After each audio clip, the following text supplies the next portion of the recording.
The Indian Railways manages an immense personnel apparatus. Managing a workforce of this magnitude necessitates a rigid, bureaucratic framework. Individual administrative directives simply cannot scale to meet the system's complexity. To manage this, the organization relies on the AOM establishment rules. This framework replaces case-by-case management with a strict, mathematically precise, and codified lifecycle ecosystem. This ecosystem rests on three interlocking pillars. At the base, we find emoluments and progression, the foundational mechanics dictating how an employee is compensated and promoted. Built directly on top of that is the privilege matrix. This layer governs the strict mathematical accrual of an employee's leave time and travel passes. Finally, encapsulating the entire structure is the outer boundary of conduct and disciplinary rules. These procedural constraints keep the internal systems functioning correctly and legally. Mastery of these rules is defined by an understanding of how these three layers interact, rather than the rote memorization of isolated policies. Let's examine the core layer of this architectural model, pay and progression.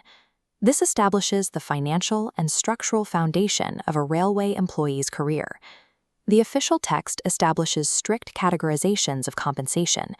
Substantive pay is the baseline rate permanently tied to a specific post. This is distinct from special pay, which is strictly an addition granted only for especially arduous duties or specific new responsibilities. The rules also engineer specific protections for an employee's rank and pay. This section defines the next below rule, or NBR. It acts as a structural shield for an employee who finds themselves working outside their regular line of promotion.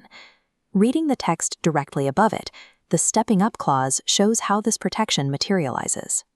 If a junior employee is promoted and draws a higher salary, the senior employee's pay is stepped up to match their junior's level from the exact date of promotion. Beyond static pay protection, the core layer dictates upward mobility. For Group C staff, career advancement splits into two distinctly governed pathways. The first pathway handles non-selection posts. Here, advancement operates on a principle of seniority cum suitability. A senior employee is promoted by default, provided they meet a minimum 2-year service requirement and are not explicitly declared unfit by competent authority. The second pathway governs selection posts. These require a positive act of selection. Promotion relies entirely on merit, evaluated objectively by a board of 3 officers. This document displays the exact 100-point weightage matrix those selection boards use to quantify an employee's merit for selection posts. As shown on line A, exactly half of the available score, 50 marks, is dedicated to professional ability. This is rigorously tested through a combination of a written examination and a viva voce test.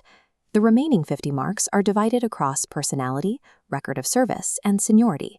This record of service is formalized through the Annual Confidential Report, or CR. These reports, written by immediate superiors, quantify an employee's professional ability, integrity, and industry each financial year. Base compensation and career advancement within the railway are entirely shielded from arbitrary subjective decisions. They are governed by strict mathematical formulas and objective selection panels. Moving up from base compensation, we enter the middle layer of the ecosystem, the privilege matrix. The rules dictate a core, non-negotiable principle regarding time off. Leave cannot be claimed as a matter of right. It is an asset that an employee earns and the administration mathematically tracks. Looking at the specific kinds of leave established in the text, the primary asset is leave on average pay, or LAP. Employees earn this at a strict rate of 30 days per year, credited in 2 15-day installments. However, this asset has a hard ceiling. The rules explicitly cap the running balance. A maximum of 300 days of LAP can be credited to an employee's account at any given time. The rules also establish a secondary asset, leave on half-average pay, or LHAP. This accrues at 20 days per calendar year. Crucially, as the text notes here, there is no restriction on its accumulation. The system provides a conversion mechanic called commuted leave, allowing an employee to surrender 2 days of half-pay leave to receive 1 day of full-pay leave. This is permitted exclusively on medical grounds and requires a certified medical document. Outside of this standard accrual economy, the ecosystem contains specialized, situational leave carve-outs designed for specific life events and hazards. Reading the provisions for childcare leave, women employees are granted time to care for minor children, but the system imposes an absolute mathematical limit, a maximum of 2 years, or exactly 730 days across their entire service career. Similarly, the rules outline special disability leave for injuries incurred during official duties. This non-debitable leave protects the employee, but is strictly capped at a maximum of 24 months. The leave system functions as a regulated economy of time. It balances the years of service an employee provides against medical realities and family necessities. The privilege matrix governs time, but it also governs space. Time-based privileges are paired with physical mobility privileges through the pass rules. An employee's level of operational and personal mobility across the rail network scales directly with their grade pay. The rules specify distinct categories of travel authorization, defining a hierarchy from duty passes for official work down to school passes. At the very top of this hierarchy, Group A and gazetted Group B officers are authorized for First Class A travel. For non-gazetted staff, privileges are tied to precise pay thresholds. As shown here, achieving a grade pay of $4,200 unlocks the right to travel in AC2 tier. Below that threshold, a grade pay of $2,800 restricts the employee to AC3 tier, and a grade pay of $1,900 yields one set of AC3 tier alongside sleeper class passes. Employees also earn privileged ticket orders, or PTOs, offering heavily discounted fares. But the rules ensure balance. The note here specifies that if an employee's family avails the benefit of widow passes, their annual PTO allowance is strictly reduced by 2 sets. Passes and PTOs serve as a tangible, escalating reward system.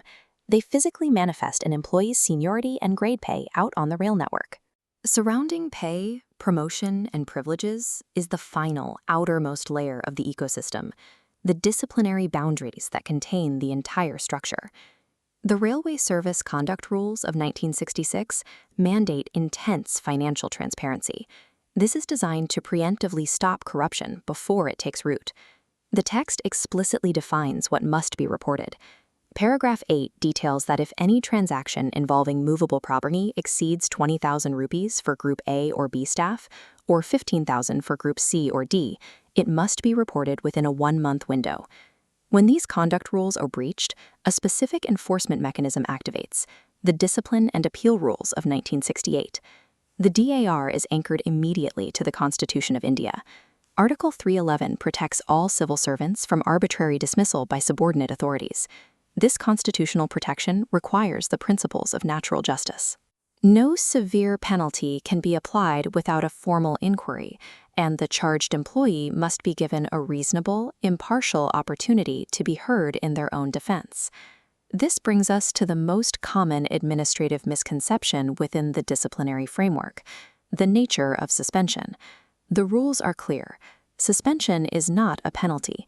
It is merely an administrative state utilized to temporarily remove an employee from their duties while a disciplinary proceeding or criminal investigation is pending. The punitive outcomes defined under DAR are divided into 2 distinct categories. Minor penalties include formal censure, withholding of travel passes, or withholding future pay increments. Major penalties represent severe consequences, like reduction to a lower pay grade, compulsory retirement, or outright dismissal. The immense job security granted by the Indian Constitution is inextricably linked to and balanced by these severe codified procedural consequences. When we zoom out, the establishment rules reveals itself as a single interlocking machine. Generous privileges, like the accumulation of 300 days of leave and authorizations for AC tier travel, are earned directly through the rigorous scrutiny of selection panels and annual confidential reports. And the constitutional security guaranteeing this entire career trajectory is fiercely guarded by the strict financial disclosures and procedural mechanisms of the conduct and disciplinary rules. For an assistant operations manager, administrative efficacy exists at the intersection of these regulations, where isolated data points coalesce into a functional governing logic. An effective railway administrator understands this exact balance, wielding this operating system to keep the organization's human capital legally, equitably, and efficiently.